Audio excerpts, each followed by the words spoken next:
안녕하세요. 커피앤톡입니다. 오늘도 와주셔서 감사드리고요. 바로 사연 읽어보겠습니다. 안녕하세요. 딸 하나 두고 있는 50대 후반의 여성입니다. 사람이라면 누구나 인생에 굴곡이 있다고 하잖아요. 저는 살면서 인생의 굴곡이 크지 않은 편이라 나름 복받은 인생이라고 생각을 했었던 것 같아요.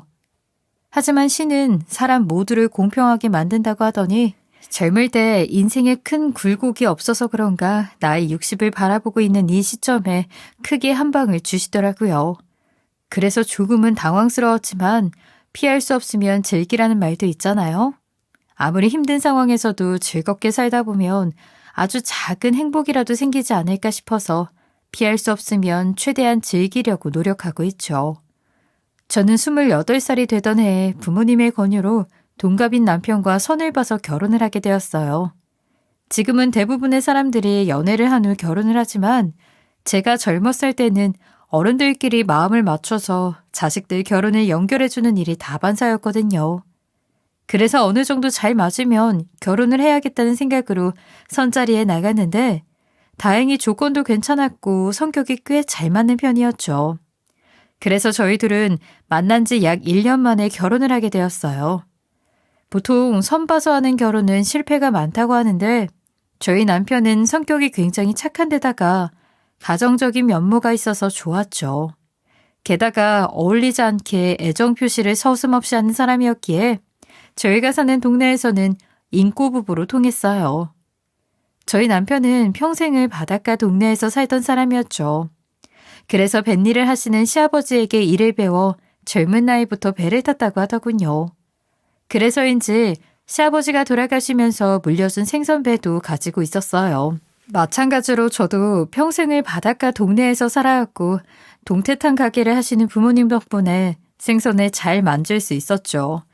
그래서 시집을 가게 된 후에는 시장 내에 있는 가게를 얻어 생선 가게를 운영했어요. 남편이 새벽 일찍 나가 생선을 잡아오면 저는 그걸 받아 시장에 내놓고 팔았죠.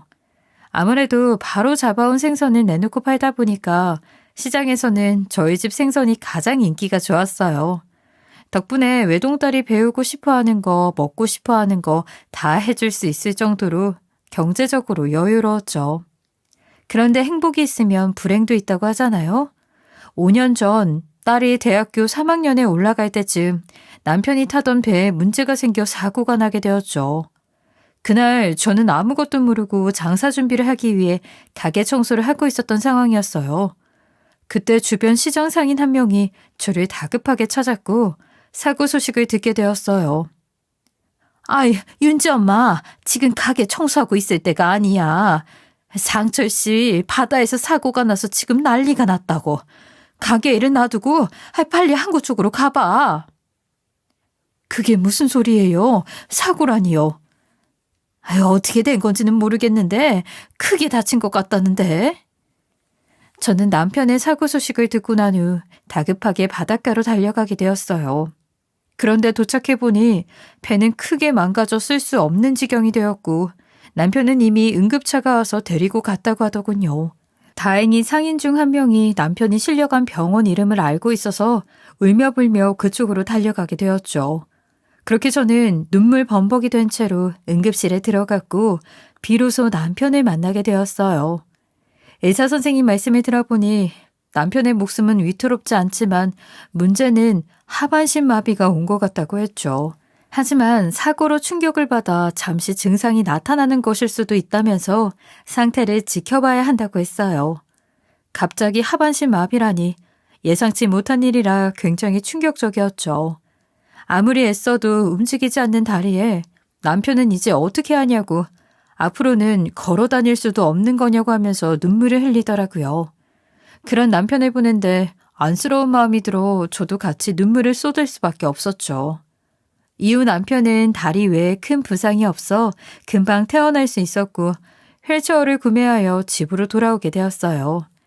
다리 외에 아픈 곳도 없고 목숨을 건질 수 있어서 다행이라고 생각은 했지만 아무래도 갑작스러운 사고였고 하반신 마비라고 하니 걱정이 많았죠. 혹시나 남편이 나쁜 생각이라도 하지 않을까 조마조마했거든요. 처음에는 울기도 많이 울었고 정말 힘들어했어요.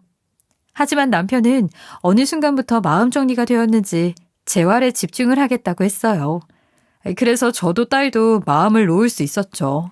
다만 남편이 하반신 마비가 오게 되면서 일을 아예 못하게 되니 경제적으로 큰 타격을 받을 수밖에 없었어요. 생선 가게를 하고 있기는 했지만 남편이 매일 새벽에 잡아온 것을 판매하던 방식이라 가게 운영을 어떻게 해야 할지 막막하기만 했어요. 그래서인지 남편이 제 눈치를 많이 보며 말끝마다 미안하다는 말을 많이 했었어요. 여보, 요즘 나 때문에 많이 힘들지? 아이, 미안해. 아유, 아니야. 당신도 사고 때문에 그렇게 된 건데 뭐가 그렇게 미안해.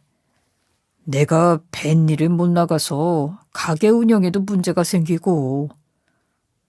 그러게, 그게 좀 문제야. 당신이 매일 새벽에 잡아오는 생선을 팔았는데 이젠 그렇게 할 수가 없으니. 여보, 내가 생각해봤는데 양식장에서 매일 생선을 공수받는 건 어때? 내가 아는 사람이 있으니까 부탁 한번 해보면 될 것 같은데. 양식장? 품질이 떨어질 텐데 괜찮을까? 아니, 물론 매일 새벽에 잡아오는 것과는 다르지. 하지만 언제까지 생선가게 놀릴 수는 없잖아. 지금 가게 못 연 지 2주일째야. 저는 고민 끝에 남편 말처럼 양식장에서 생선을 공수받아 생선 장사를 이어가기로 했어요. 그러나 주방장이 바뀌면 손님들이 가장 먼저 알게 된다고 하잖아요. 물론 요리된 음식은 아니지만 이전과는 다르게 생선의 품질이 확 달라지다 보니 시간이 지날수록 상황은 악화만 되었죠. 나름대로 생선 가게를 살려보고자 생선을 공급해줄 수 있는 어부들을 찾아보기도 했지만 보통은 경매장에 가져다 대량으로 판매를 하니까 쉽지 않더군요. 결국 문전성시를 이루던 저희 가게에는 손님이 뚝 끊기게 되었어요. 생각만큼 일이 잘 풀리지 않으니 저희 가족은 경제적으로 어려움을 겪어야 했죠. 그러나 저는 어떻게 해서든 돈을 벌어야 했어요.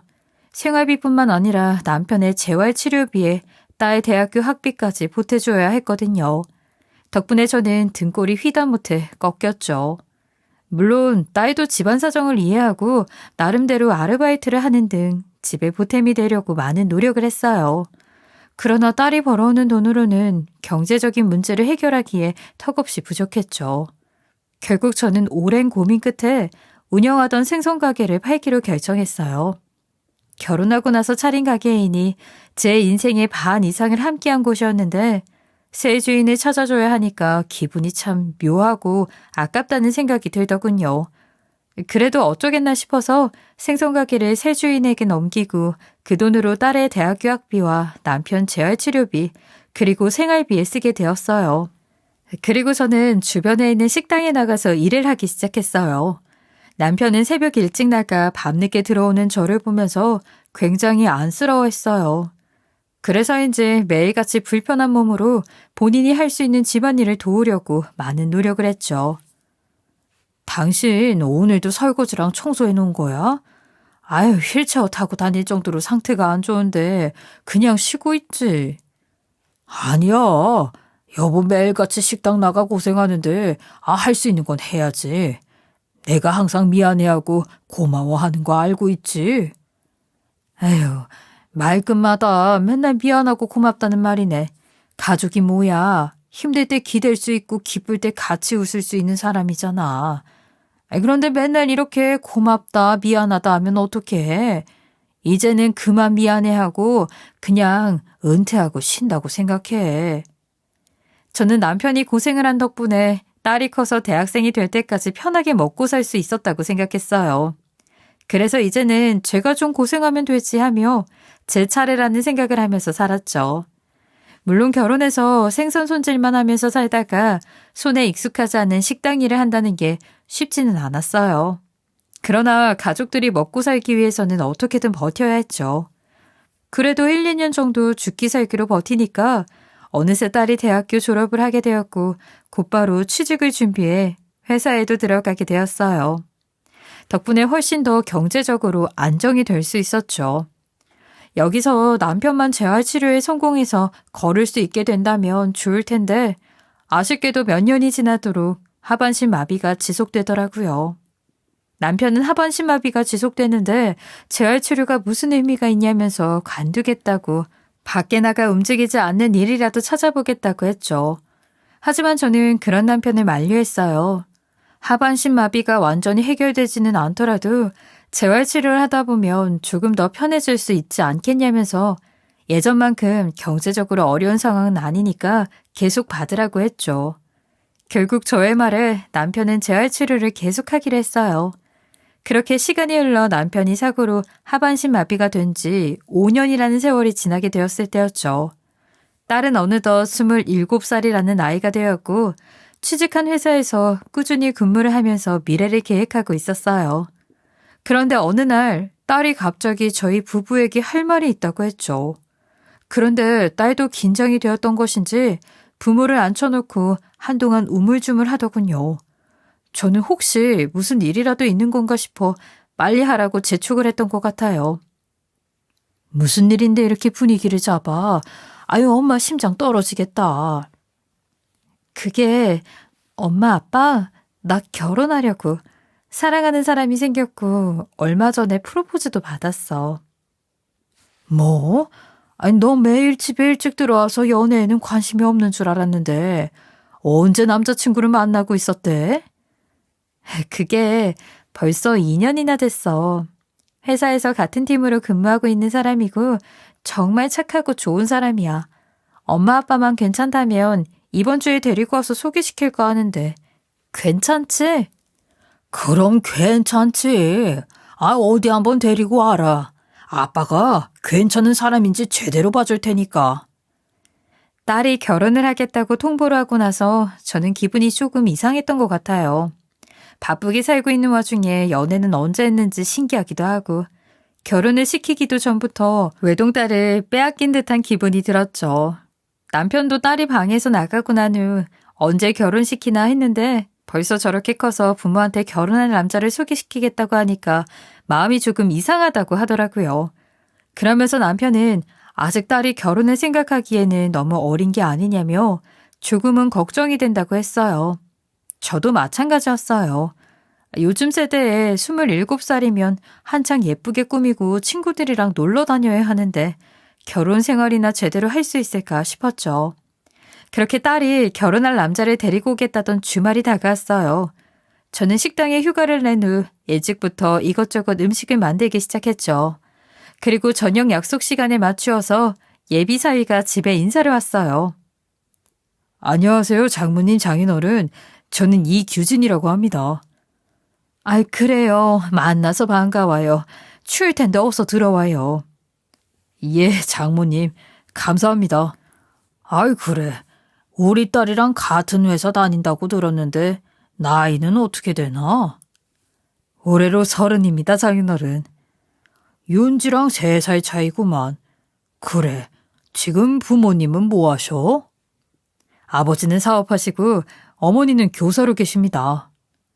사실 둘 다 나이가 어려서 걱정을 했었는데 예비사위가 어른을 대하는 법도 알고 품성이 좋아 보여서 그런지 정말로 마음에 들었어요. 게다가 예비사위네 집안이 상당히 괜찮은 편인 것 같았어요. 무엇보다 언뜻 보기에도 예비사위가 딸을 많이 아끼는 듯 보였죠. 밥을 먹으면서도 종종 반찬을 올려주고 머리카락도 넘겨주는 등 예뻐하는 게 눈에 보였어요. 그래서 예비사위와 딸이 결혼을 하게 되면 알콩달콩 잘 살겠다 싶었죠. 무엇보다 시부모님 직업이 좋아서 이런 집안에 시집을 가면 잘 보냈다는 생각이 들 것 같았어요. 그래서 저와 남편은 흔쾌히 예비사위와의 결혼을 허락했죠. 그렇게 예비사위가 집에 다녀가고 2주 뒤 평일 저녁에 상견례를 하기로 했어요. 보통 상견례는 주말에 하는 게 맞지만 예비 박가사돈께서 주말에 출장이 잡혀 해외에 나가야 한다면서 이해를 해달라고 하셨다더군요. 그래서 평일 저녁에 상견례를 진행하기로 했어요. 그렇게 2주가 지나가고 대망의 상견례 날이 다가오게 되었어요. 저희 가족들은 약속 시간에 맞추어 상견례장으로 향했고 얼마 지나지 않아 사돈 되실 분들도 도착하셨죠. 양가 식구들이 한 곳에 모여 정중하게 인사를 하고 본격적으로 상견례가 시작되었어요. 어느 상견례나 똑같듯 인사치레부터 시작해서 딸과 예비 사이의 결혼에 대한 내용들이 오가고 있었죠. 그렇게 한창 이야기를 나누고 있으니 본격적으로 식사가 나오려는 듯 직원분들이 방 안에 왔다 갔다 하더군요. 그런데 어떤 젊은 직원 한 명이 들어와 음식을 세팅하다가 제 남편과 눈이 마주치고 나서는 남편을 유심히 보는 듯 했어요. 그냥 흙이 보고 지나가는 게 아니라 예비 사돈분들도 시선을 느낄 정도로 뚫어지게 보았죠. 저는 그 직원의 행동이 굉장히 당황스러웠지만 앞에 예비 사돈분들도 계시고 하니 유머를 던지면서 자연스럽게 넘어가려고 했어요. 저기 제 남편 얼굴에 뭐 묻었어요? 우리 남편이 너무 잘생겨서 그러나 그래도 사람 얼굴 빤히 쳐다보면 기분 안 좋죠. 아, 죄송합니다. 제가 아는 분 같아서 넋을 놓고 쳐다봤네요. 남편을 뚫어져라 쳐다보던 직원은 저의 말에 흠칫 놀라며 죄송하다고 하면서 도망치듯이 방을 나갔죠. 다행히 제가 남편 얼굴에 뭐 묻었냐며 잘생겨서 그런 거냐는 유머를 던지니 예비 사돈 내외는 남편이 잘생기기는 했다며 칭찬을 넌지시 던지고는 웃으면서 지나가셨어요. 저희가 상견례 장소로 찾아간 그곳은 음식이 코스로 나오는 고급 음식점이었어요. 그래서인지 직원분들이 식사가 끝날 때쯤 맞추어서 다음 음식을 세팅해 주시기 위해 자주 왔다 갔다 하셨어요. 예비 사돈분들과 화기애애한 분위기 속에서 이야기를 나누며 두 번째 음식을 거의 다 먹었을 때쯤 기다리던 메인 코스 요리가 나왔죠. 그런데 초반에 남편 얼굴을 빤히 쳐다보던 젊은 직원이 또다시 들어오는 거예요. 그리고는 계속해서 남편을 흘끔흘끔 쳐다보기 시작했죠. 저는 점점 기분이 나빠지기 시작했어요. 처음에는 그냥 웃으며 넘어갔다고 해도 들어올 때마다 쳐다보는 것은 실례잖아요. 그래서 제가 뭐라고 한마디 하려고 했는데 젊은 직원이 먼저 남편을 보면서 이야기를 꺼냈죠. 나 기억났어요. 나랑 같이 수영장 다니는 오빠잖아. 나 기억 안 나요? 뭐라고요? 이 아가씨 참 무례하네. 우리가 이 식당에 들어올 때 아가씨가 방까지 안내하지 않았어요? 분명히 나 휠체어 타고 들어온 거 봤을 텐데 수영장은 무슨 수영장이야? 아유, 그러게요. 아가씨도 지금 이곳이 상견례하는 곳이라는 걸 알 텐데 그런 말도 안 되는 얘기를 하면 어떻게 해요? 그리고 다리가 불편한 제 남편이 어떻게 수영장을 다녀요? 저희 남편은 젊은 직원의 이야기에 무례하다면서 크게 화를 냈고 저 또한 큰 소리를 낼 수밖에 없었어요. 누구보다 중요하게 생각되는 상견례 자리에서 식당 직원이 말도 안 되는 소리를 하니까 차마 예비 사돈 댁을 쳐다볼 수가 없이 민망했죠. 남편은 크게 당황한 듯 얼굴까지 빨개졌고 딸도 연신 예비 사돈께 중요한 자리에 큰 소리 나오게 해서 죄송하다고 했어요. 그러자 남편은 크게 화가 났는지 식당 매니저를 부르고 당장 그 직원을 내쫓으라고 열을 냈죠. 그래서 저랑 딸이 얼른 그 직원을 내보내려고 정리하려고 했어요. 그런데 그 직원은 더욱더 막무가내로 나오더군요. 오빠, 진짜 나 몰라? 어떻게 나를 잊을 수가 있어? 이 여자가 진짜 왜 이래? 중요한 자리를 이렇게 망치면 어떻게 해요? 빨리 나가요. 그 직원은 끝까지 남편에게 본인을 모르냐면서 어필을 하려고 했죠. 저는 안 되겠다 싶어서 직원 호출용 벨을 눌러 매니저를 불러달라고 했어요. 그러나 젊은 직원은 식당 매니저가 오건 말건 신경도 안 쓰고 본인 얼굴을 남편 코앞까지 가져다 대면서 자꾸 이상한 소리를 하는 거예요. 오빠 나 진짜 몰라? 우리 엊그제도 수영장에서 만났잖아. 나도 처음에 휠체어 타고 있어서 긴가민가 했는데 정말 속을 뻔했네. 매니저는 급히 방 안에 들어와서 죄송하다고 직원 교육 잘 시키겠다며 연신사과하기 바빴어요. 그리고 난 후 더 개망신을 당하기 전에 나가서 얘기하자며 젊은 직원을 밖으로 끌고 나갔죠. 그런데 저는 그 젊은 직원이 대체 왜 그랬는지 이유를 알고 싶었어요. 그래서 뒤따라 나가 젊은 직원을 다그치기 시작했죠. 그쪽 대체 뭐예요? 이런 중요한 자리에서 내 남편을 수영장에서 만났다는 이상한 헛소리를 하질 않나? 본인보다 나이가 30살은 많아 보이는 사람한테 오빠라고 하질 않나. 아줌마가 뭘 안다고 그래요? 정말로 아는 사람이란 말이에요. 그런 말씀 하시려거든 이 사진 보고 하세요. 제가 큰 소리를 내면서 뭐라고 하자 그 젊은 직원은 억울하다며 막 오열을 하고 울기 시작했어요. 그러면서 어떤 사진 하나를 꺼내 저에게 보여줬죠. 그 젊은 직원은 울고불고 하면서도 본인 엄마랑 제 남편이 함께 찍은 사진이라고 설명을 해주더군요. 처음에는 성질이나 그 젊은 직원이 내미는 사진을 낚아채듯이 가지고 가서 확인을 했어요. 그런데 그 사진을 확인한 후 저는 제 두 눈을 의심할 수밖에 없었어요. 왜냐하면 정말 그 젊은 직원이 이야기한 그대로 제 남편이 사진 속에서 어떤 여자와 다정한 모습으로 있었거든요. 제가 사진을 확인하자 그 젊은 직원은 재빨리 가져가더니 본인은 억울하다면서 이야기를 늘어놓기 시작했죠. 봐요. 제 말이 맞죠? 저 진짜 억울해요. 아줌마 남편이라는 사람 밖에서 몇 번이나 만났었다고요. 엄마랑 셋이 밥도 먹고 영화도 본 적 있는데 아무래도 일부러 모르는 척을 하는 게 분명해요.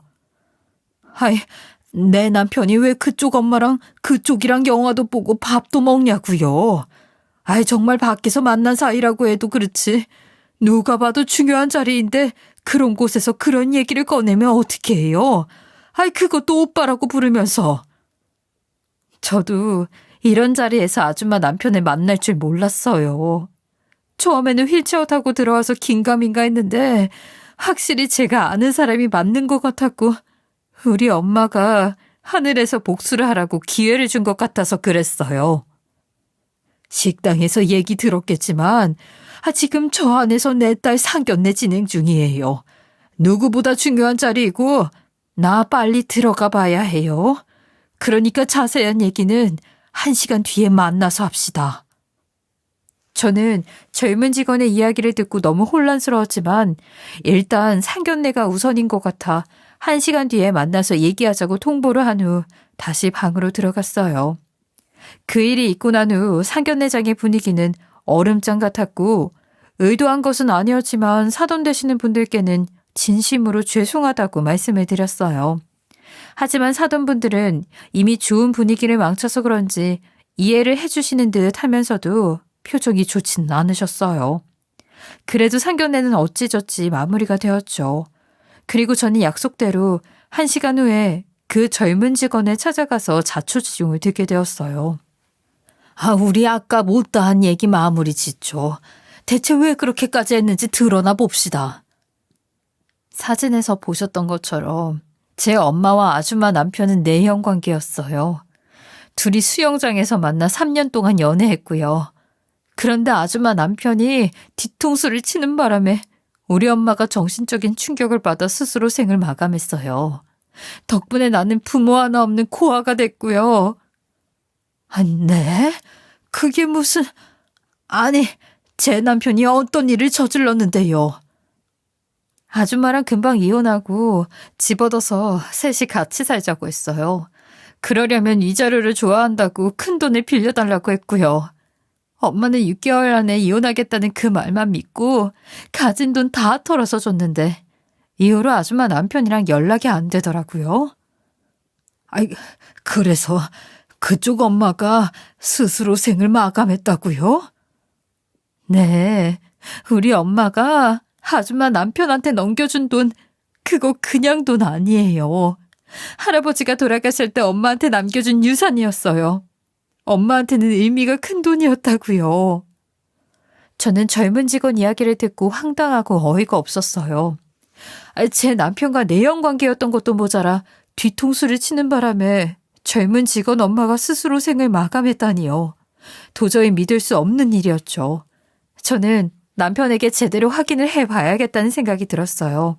그래서 젊은 직원에게 사진 좀 다시 보여달라고 했고 그 사진을 휴대폰으로 찍은 후 상견례를 마치고 밖에서 기다리고 있는 남편에게 갔죠. 그리고 남편을 보자마자 내연녀와 함께 찍은 사진을 보여줬어요. 그랬더니 남편은 얼굴이 시뻘개지며 황급히 도망을 가려고 하더군요.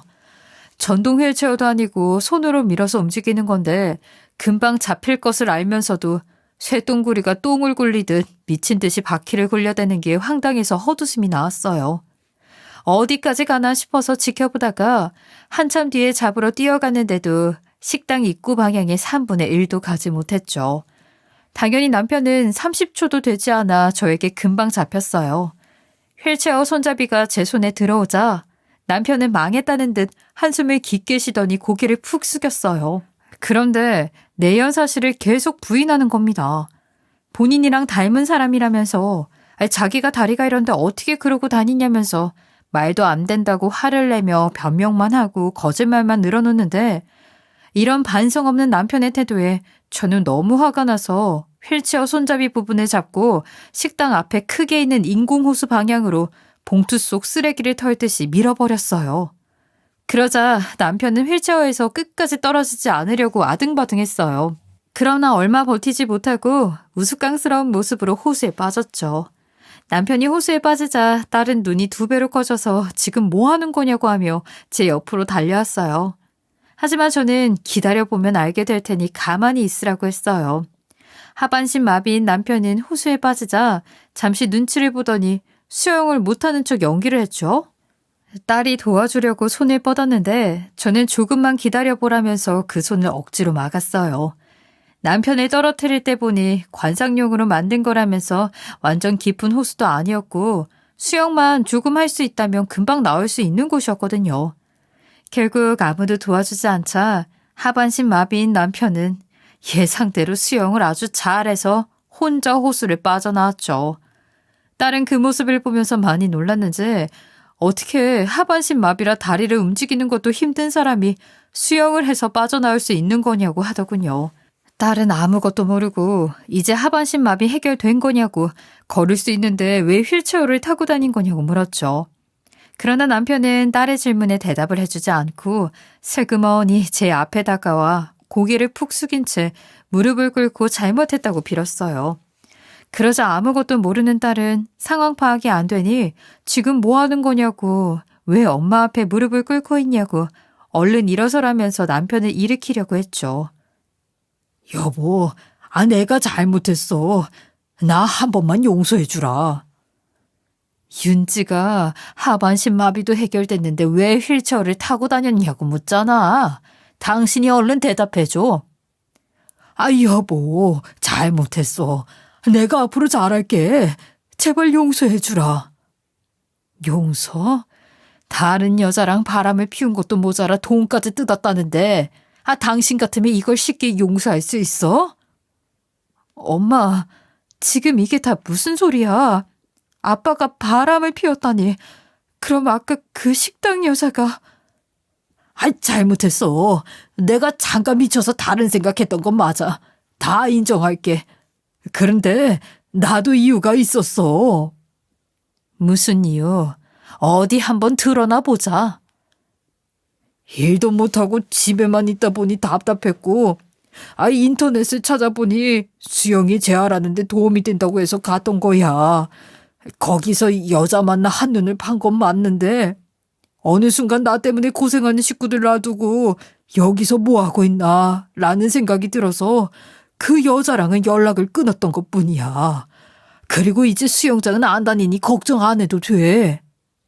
남편의 말을 듣고 정말 어이가 없었어요. 결국 본인이 저지른 일을 가족들 핑계대면서 어물쩍 넘어가려고 하는 거잖아요. 누가 봐도 저에게 들키니까 본인만 살겠다고 급하게 핑계대는 게 보이는데 온몸에 소름이 돋더군요. 괜히 가족 핑계 대지 마. 결과만 보면 당신이 바람을 피운 게 맞잖아. 참 낯짝도 두껍다. 나 몰래 바람 피우며 여자한테 돈까지 뜯어놓고 나랑 윤지 앞에서는 착한 아빠 남편 노릇한 거잖아. 미안해. 한 번만 용서해줘. 내연녀는 당신한테 뒤통수 맞고 스스로 생을 마감했다던데 그건 알고 있니? 그래놓고 지금 본인만 살겠다고 내 앞에서 말도 안 되는 핑계대며 미꾸라지처럼 요리조리 빠져나가는 거야? 그건 나도 그 여자가 그런 짓까지 할 줄은 몰랐어. 돈은 마련하는 대로 금방 돌려주려고 했고. 웃기고 자빠졌네. 그럼 그 여자한테 뜯은 돈은 어디다 썼는데? 그 돈은, 그러니까 어머니가 져다 드렸어. 나이가 많아 어디 가서 일을 할 수도 없는 노릇이고, 나도 자식 노릇 못하니까 먹고 사는데 쓰시라고. 아이고, 늘상 형 뒤에 숨어서 효도할 생각도 없었던 인간이 이제 와서 효도하겠다며 어머니한테 돈을 드렸다고? 지나가던 개가 웃겨 자빠지겠다. 남편은 끝까지 빠져나가 보려고 했어요. 말까지 더듬으며 이야기하는데 거짓말인 게 크게 티가 났죠. 어이가 없어서 헛웃음이 다 나더군요. 그런데 딸은 옆에서 가만히 저와 남편이 하는 말을 듣고 있더니 그럼 아빠가 바람을 피우고 여자들한테 돈까지 뜯으면서 살았던 거냐고 아주 난리를 쳤어요. 이런 사람이 내 아빠라니 너무 창피하다고 했죠. 그 모습을 보면서 남편은 안절부절 못했고 저는 일단 호수에 떨어지며 옷에서 떨어진 휴대폰을 주워 남편에게 다가갔어요. 그리고는 억지로 손을 잡아 끌어 지문을 인식시켰죠. 처음에는 남편이 절대 휴대폰 지문을 찍지 않으려고 했어요. 이제 더는 숨길 게 없다면서 어떻게든 빠져나가려고 안간힘을 썼죠. 그러나 저는 이미 눈이 뒤집혀져서 당장 휴대폰 지문 찍으라고 숨길 게 없는데 왜 지문을 안 찍으려고 하냐며 소리를 쳤어요. 그랬더니 남편은 모든 걸 포기한 듯 한숨을 깊게 쉬더니 지문을 찍어주더군요. 저는 휴대폰 화면이 열리자 곧바로 주고받은 문자와 사진들을 확인했어요. 휴대폰을 보니까 불륜의 정황은 다 지운 것인지 보이지 않았지만 문자 내역을 확인해 보니까 결제 알림 문자가 온 것을 보아 수영장은 아직까지 다니는 듯 보였어요. 저는 문자 내역을 보고 수영장 이제 안 다닌다면서 왜 일주일 전에 결제한 내용이 있는 거냐고 물었어요. 그랬더니 당황했는지 후불 결제라는 말도 안 되는 이야기를 늘어놓았죠. 남편의 새빨간 거짓말에 나중에는 놀랍지도 않았던 것 같아요. 저는 헛웃음을 지으며 남편의 휴대폰을 살펴보다가 우연히 80세 노모 시어머니와 나눈 문자를 보게 되었어요. 처음에는 시어머니랑 안부나 주고받았겠지 싶어 그냥 지나가려고 했는데 마지막으로 보이는 내용이 심상치 않았어요. 그래서 저도 모르게 자세히 확인을 하게 되었죠. 남편이 시어머니에게 보낸 문자를 보니까 일부러 이런 짓을 했다고 작성되어 있었어요. 게다가 시어머니의 나이가 있다 보니 중간중간 오타가 있어 알아보기는 힘들었지만 은근히 남편에게 잘하는 거라고 옹호하는 듯한 느낌의 답변을 보냈더군요. 처음에는 이게 대체 무슨 소리인가 했죠. 하지만 전에 나누었던 문자들을 싹 다 살펴보니 남편은 저에게 돈을 좀 뜯어내고 갈취해서 곧 이혼을 할 예정이고 더 좋은 사람을 만나 새 장가를 갈 거라는 식으로 시어머니와 문자를 나누었거든요. 그러면서 지금 수영장에 다니며 눈여겨보는 사람이 있다고 했어요. 그 여자는 돈도 꽤 있고 예쁘장해 분명 시어머니도 마음에 들 거라면서 작업 중에 있으니 조금만 기다리라는 식으로 이야기를 했어요. 저는 그 문자를 보고 화가 날 대로 났고 남편에게 난리를 쳤죠. 나한테 돈 뜯어내고 갈취해서 이혼을 하겠다고? 지금 수영장에 작업 중인 여자가 있어. 아니, 생긴 건 개만도 못한데 무슨 여자들이 벌레 꼬이 듣고요? 그리고 돈 많은 여자가 당신을 왜 만나? 그것도 돈까지 줘가면서? 헌신짝이나 다름없는데 봐주는 인간들이 있는 것도 신기하다. 그게, 잘못했어, 여보. 내가 다시는 그런 짓 안 할게. 이게 뭐야. 나 아빠 때문에 시집은 다 갔어. 시부모님 앞에서 개망신 당했고 소문 다 나게 생겼다고. 여기 시부모님이 잘하시는 음식점인데 분명히 저 안에서 직원들끼리 이러쿵저러쿵 할 거 아니야. 이거 어떻게 할 거야? 어쩔 거냐고. 미안하다, 윤지야. 아빠가 정말 미안해. 어떻게 그런 짓을 할 수가 있어. 몸이 불편하지만 가족을 위해 최선을 다하는 모습 보고 나는 아빠 존경했어. 그런데 이게 뭐냐고. 다시는 아빠 얼굴 안 봐. 아빠도 딸 없다고 생각하고 살아. 딸은 이번 일로 충격을 많이 받았는지 바닥에 주저앉아 울고불고 난리를 쳤어요. 그러면서 다시는 아빠 얼굴 안 보겠다며 큰 소리를 냈죠. 저 또한 남편에게 오만정이 다 떨어져서 이혼을 할 테니 소송이나 준비하고 있으라고 통보를 했어요. 그리고 저는 바닥에 주저앉아 우는 딸을 챙겨서 식당을 나와 곧장 집으로 갔죠. 그런데 남편도 저와 딸 이름을 부르면서 뒤따라오더군요. 그것도 휠체어까지 식당에 내던지고 뛰어서 왔어요. 그러나 저는 집에 먼저 들어가 문을 잠궜죠. 차마 비밀번호를 바꿀 시간이 없어 도어락에 건전지까지 빼놓았어요. 그러자 남편은 계속 문을 두드리면서 본인이 잘못했다고 한 번만 용서해주면 안 되겠냐고 빌더군요. 그러나 저는 남편 짐을 대충 싸서 밖으로 내던진 후 다시는 집에 오지 말라고 했어요. 결국 남편은 집에 발도 붙이지 못한 채 내던져진 짐을 챙겨 20분 거리에 살고 있는 아주버님 집으로 간 듯 보였어요.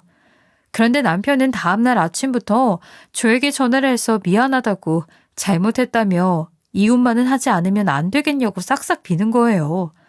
아주버님도 전화가 와서 동생이 100번 1000번 잘못한 일이지만 그 나이에 이혼은 너무 가혹한 거 아니냐면서 한 번만 봐주라는 식으로 이야기를 했죠. 그러나 저는 이미 이혼을 결심했고 번복은 없다는 말을 하면서 먼저 전화를 끊어버렸어요. 그리고 곧바로 변호사를 찾아가 이혼 소송을 걸게 되었죠. 이런 식으로 나오는데 소송을 미루면 안 될 것 같았거든요. 그러자 소장을 받은 남편은 눈치도 없이 딸에게까지 연락을 한 듯 보였어요.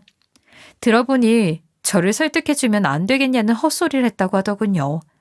하지만 딸은 본인에게 아빠라는 사람은 없다고 다시는 전화하지 말라며 단칼에 거절을 했다고 했어요. 결국 저와 남편은 이혼을 하게 되었고 재산 분할로 살고 있던 집과 위자료를 받을 수 있었어요. 그리고 안타깝게도 딸은 이번 일로 파혼을 당하게 되면서 아빠에게 실망이라며 지금까지 인연을 끊고 살고 있죠. 그리고 전 남편은 이혼 후 작업하고 있다는 여자에게 소송을 당하게 되었다고 하더군요.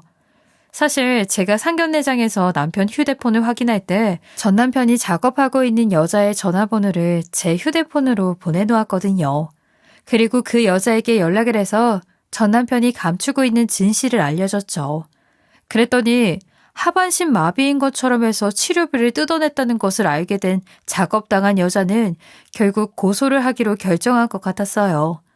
남편은 나름대로 합의를 하려고 노력을 한 것 같았는데 결국 실패를 한 듯 보였죠. 이뿐만 아니라 그 여자가 하반신 마비로 속여 진단금을 받은 것을 고발하게 되면서 함께 소송이 진행되었고 지금 전 남편은 사기죄로 옥살이를 하고 있다고 했어요. 이제 저와는 상관이 없는 사람이니까 처음에는 그런가 보다 하고 말았어요. 그런데 이 소식을 듣고 얼마 지나지 않아 저는 전 남편에게서 할 말이 있으니 면회 한 번만 와달라는 연락 한 통을 받게 되었어요. 갈까 말까 하다가 할 말이 있다고 하니 어디 한번 들어볼까 싶어서 찾아갔죠. 그런데 도착해보니 예상보다 더 초췌한 모습으로 있더군요. 할 말이 뭐야? 나는 당신이랑 오래 마주하고 싶지 않으니까 할 말 있으면 빨리 해. 그게, 내가 부탁이 있는데 나 돈 좀 넣어주면 안 될까? 여기서는 돈이 많아야 대우를 받을 수 있는데 내가 돈 한 푼 없으니 버티기가 힘들어서. 전 남편은 그곳에 들어가 있음에도 불구하고 아직까지도 정신을 못 차린 듯 보였죠. 내가 왜? 잊었어? 우리 이혼한 사이야. 지난번에 휴대폰 보니까 필요에 따라 간에 붙었다 쓸개에 붙었다 하더만 이제는 너 봐줄 인간이 없어? 그럼 그냥 현실을 받아들여. 당신 어차피 돈 한 푼 없는 거지 맞잖아. 내가 오죽하면 당신한테 전화해서 이런 부탁을 할까. 한 번만 도와줘. 나는 당신 도와줄 생각 코딱지만큼도 없고 배고프면 그냥 손가락이나 빨아. 그리고 언제 나올지는 모르겠지만 세상 빛 다시 보면 정신 똑바로 차리고 살길 바래. 그리고 윤지가 본인은 아빠 없으니까 평생 연락하지 말라고 전해주래. 저는 그렇게 전 남편의 처음이자 마지막 면회를 마치고 나왔어요. 얼굴을 보니 아주 꼴이 우습더라고요. 이혼당하고 소송을 여러 차례 겪은 데다가 가족들에게까지 버림을 받았으니 아무래도 제정신 일 수는 없겠죠. 언제 나올지는 모르겠지만 그 안에서 정신교육 좀 제대로 받고 개가천선을 했으면 좋겠네요. 이번 일을 겪고 나서 생각을 해보니 세상은 참 공평한 것 같아요. 못된 사람이 욕심을 부리고 잘못된 일을 행하면 나중에는 잘못한 만큼 그대로 돌려받게 되니까요. 그래서 저와 딸은 전 남편과는 다르게 앞으로 못된 짓 하지 않고 양심적으로 살기로 다짐했답니다. 저희가 좋은 마음을 가지고 착하게 살면 웃는 날도 늘어나고 행복한 일도 많이 생기겠죠.